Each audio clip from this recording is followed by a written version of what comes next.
Hello again from Serendipity Forge. This is Robert Wood. Got another little video for you today.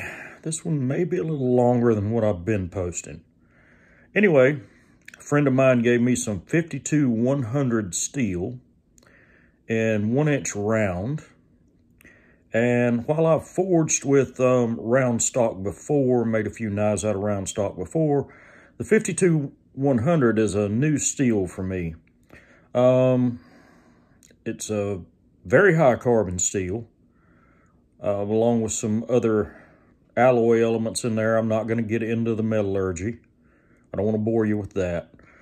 Suffice it to say that it's the same thing that ball bearings and the bearing races are usually made out of in equipment and in machinery.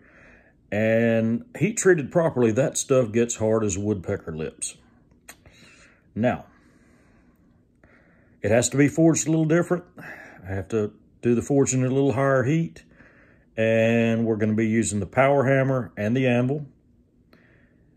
And I hope you enjoy the video. If you do, like and subscribe. Leave us a comment in the comment section. Let us know what you think. Things we can do better, things we can do worse. If you got some suggestions on future content, let us know. God bless. Hope you enjoy and have a good night. So here we go. Don't really have a plan when I'm starting out here. But I'm going to start out by drawing point on that round bar. Just taking my time, working on the quarters. Drawing the end down to a point. Ah, that power hammer vibrates the camera. Oh well. It's the joy of not having a camera person today. I'm going to be working on drawing that point out for a bit. Not going to get in any hurry.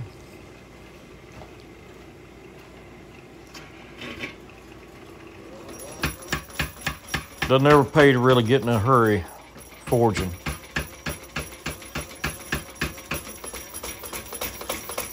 I know at this point the tip's going to end up a little too long. I'm going to have to nip that off later on. Getting there. Now we'll go to the anvil and clean things up.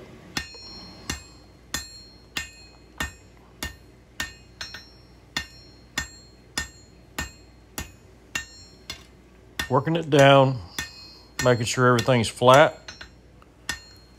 Taking out the marks from the power hammer.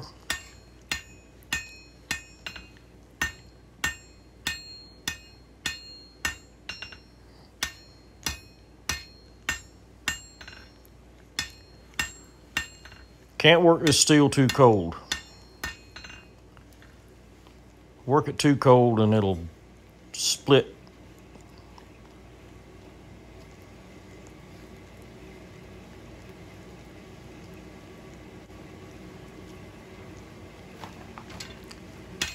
Back to cleaning it up a little more. Almost there.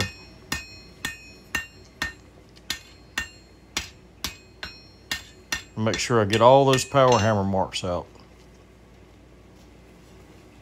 Still don't really like how long that tip's drawn out. Now, I didn't show it, but I did take my hardy cutter and nip the end of that tip off. And what I'm doing now is I'm flattening laterally. And what I'll end up more or less is like a spear tip on the end of the round bar. Work one side and then the other in the power hammer. Try to keep it centered.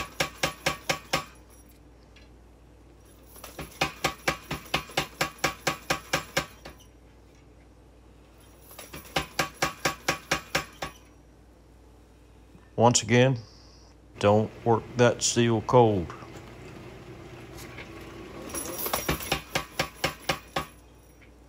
Much better. Getting there.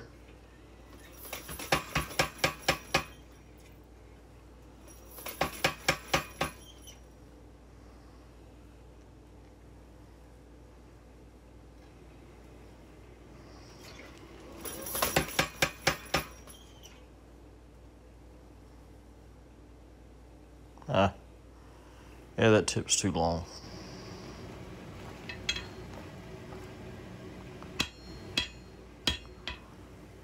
Now I'm setting it down.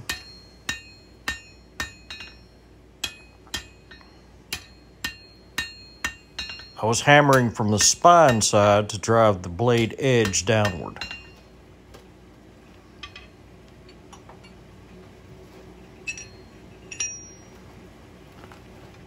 Now we'll nip that tip off. I thought I did it earlier, but I didn't. Let's take the Hardy cutter and nip it off.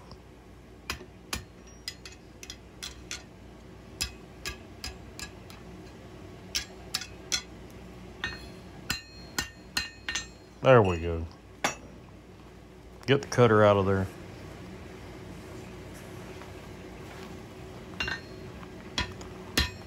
Set it down a little more. And start curving it around the horn. Now remember, when I'm forging this, when I'm putting the curve in, I'm curving from the back toward the edge. So the bottom side will be the edge when I'm done.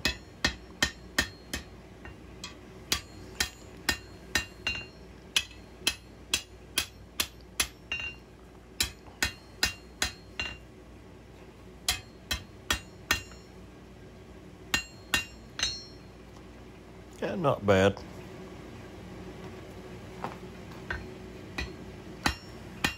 Now I'm going to start at the heel of the blade and start setting in my bevel. You can see how I'm pulling the steel down away from the spine, and that makes the edge, that sets the bevel in for the edge and makes the entire blade wider back there. As you watch this next part here while I'm working the anvil, pay attention. You'll see how that blade straightens out as I hammer the bevels in. It's because that hammer is spreading the steel along the edge side. And as it spreads that steel, it pushes back toward the spine and straightens it out. That's the purpose in putting the reverse curve in the edge before starting to forge the bevels. Otherwise, you just end up with a big sweeping curve to your edge. And some people might like that kind of thing, but I'm not one of them.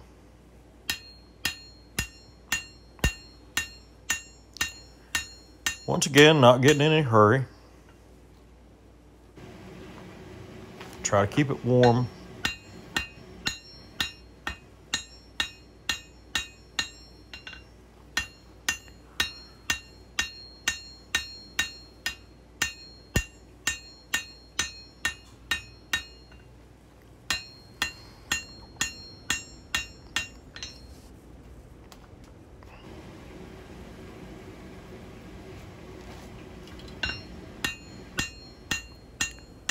Still working that bevel back, spreading it out. That's putting a curve on the edge. I believe by this point I've decided that I'm going to work on making this a little hunting knife with an integral bolster. The integral bolster means that directly behind the blade there'll be a oh,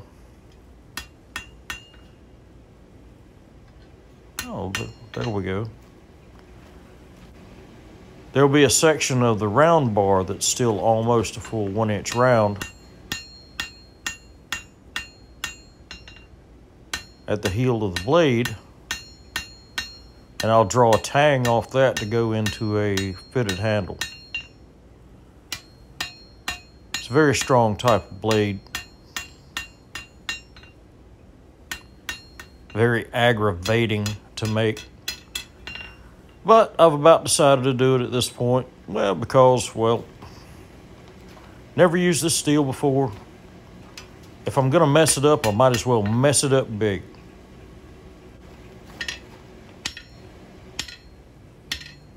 whack it on the spine. Just adds a little more curve on the edge.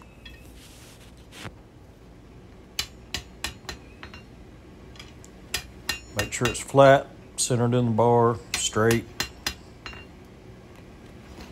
And you see how cool that steel's getting.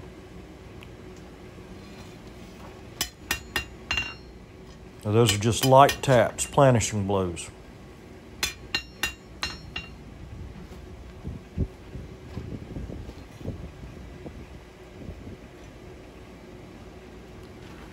And not bad, I'm happy with that. Now let's start working it down for that integral. Go under the hammer and start working on the quarters. Quarter turn.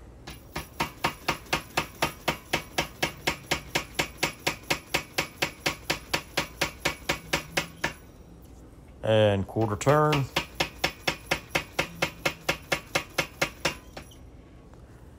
And quarter turn.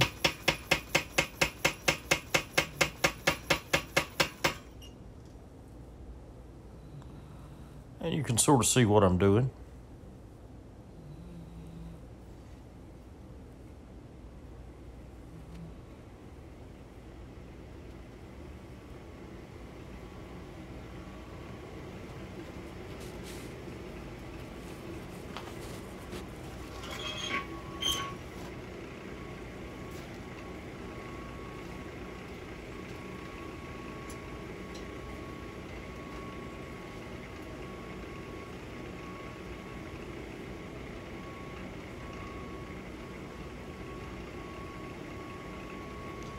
In just a second, you'll see me come in with my hack to cut this off, and then the video is going to skip because I didn't have a camera person and I got in my own way. So, drop forged. So, I got it cut off. Now I'm going to work the tang out.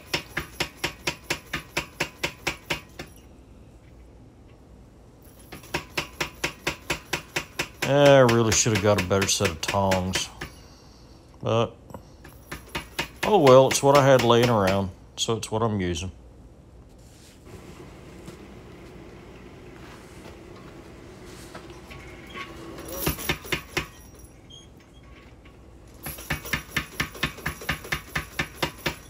Now you can see how I'm drawing that tang out to go into the handle.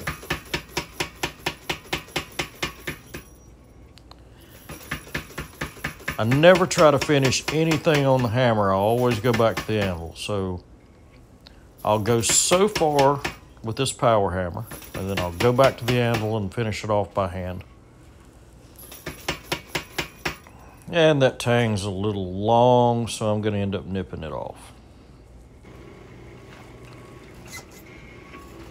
Yeah. A little too long for my taste.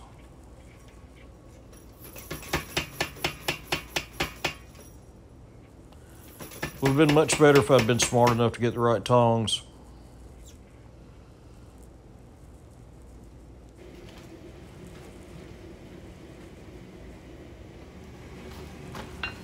And there we are back at the anvil. Gonna work that tang out. Thin it down, taper it back.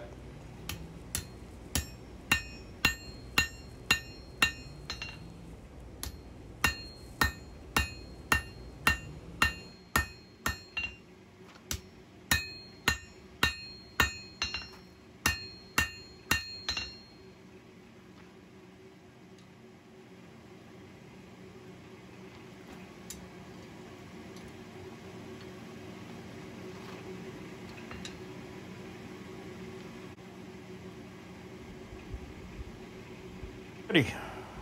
Now I'll heat this blade up, get it hot, and put it in some vermiculite to anneal so I can finish it tomorrow. There we go.